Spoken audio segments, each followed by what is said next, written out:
واحد من اشهر العبارات اللي موجوده في منطقه الكاريبي اسمه فيري ديل كاريبي. العباره هذه او البطاح بلغتنا نحن بالدارجه باش تاخذنا من جمهوريه الدومينيكان لبورتوريكو، من بلاد لبلاد، باش نوريكم شنو هو في وسط البطاح هذا وكيفاش مختلف شويه على البطاح العادي اللي نعرفوه في برشا بلايص في العالم.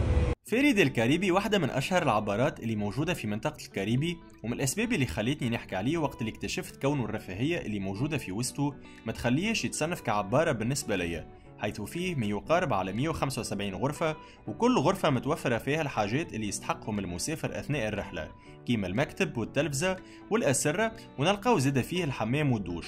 والأروع في الغرفة كونه فيه إتلالة مزيانة وتخليك تستمتع بمنظر المحيط، كيما نلقاو في العبارة هذه عدة مقاهي ومطاعم وأوبن بوفيه متوفر لكافة المسافرين. وإضافة لهذم الكل نلقاو فما عدة بيران والأجواء المسائية والشوز اللي موجودة في أرجاء العبارة، واللي تخلي المسافرين يقصروا رحلتهم على الأجواء اللاتينية البورتوريكية.